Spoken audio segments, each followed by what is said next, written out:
what I say. Give me 1 minute, please. Your language है हिंदू, कृपया हमें बस 1 मिनट दीजिए। मुझे लगता है हम समझा सकते हैं कि हम किसी को संगीत से नुकसान नहीं पहुंचा रहे हैं। मुझे पता है ये युद्ध बहुत ही भयावह है, लेकिन ये सिर्फ मनोरंजन के लिए है। ये सिर्फ सड़कें इतनी खूनी क्यों है, एक और विवाद है। इसलिए जो कुछ भी हम देख रहे हैं उसका लालच से कोई लेना देना नहीं है।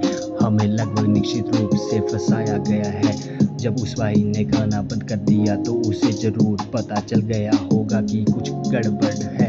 मुझे लगता है कि लगातार जारी तनावों के कारण दुनिया और अधिक ठंडी होती जा रही है। अब यह जोन में है। यह रिपोर्टर कुत्तों के साथ आंगन में डेरा डाले हुए है। इतनी दूर जाकर एक और युद्ध कैसे शुरू हो सकता है? इसका हल निकालने के लिए हमें इसकी तह तक जाना ही होगा। हमें संगीत के क्षेत्र में असाधारण प्रयास करने होंगे, क्योंकि भ्रष्टाचार का चक्र चलता रहता है। क्या मुझे उस बेवकूफ़ छोटे बालक के लिए कुछ हद तक जिम्मेदार महसूस करना चाहिए?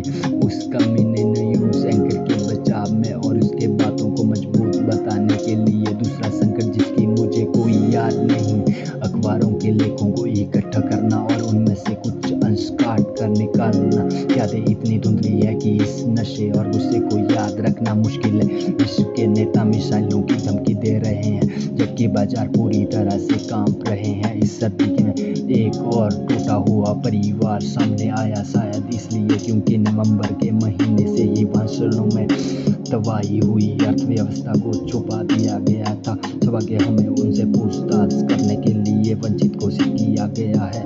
कमीने शायद सिर्फ इसका दोष मुझ पर डालना चाहते हैं, लेकिन हमें याद संगीत के नाम पर फंसाया गया था।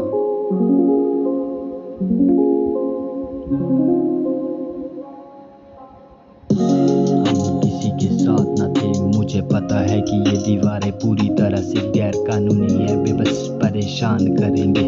या राजा के लिए कोई करोन नहीं है, क्योंकि राजा रानी का गुलाम है पहले से ही। इसमें प्यार वाली कोई बात ही नहीं बची है। इस बीमारी का कोई इलाज भी नहीं होगा। ऐसा हो सकता है सबने लगाव की जगह ये साथ को चुना, और जो कि झूठ हो सकता है।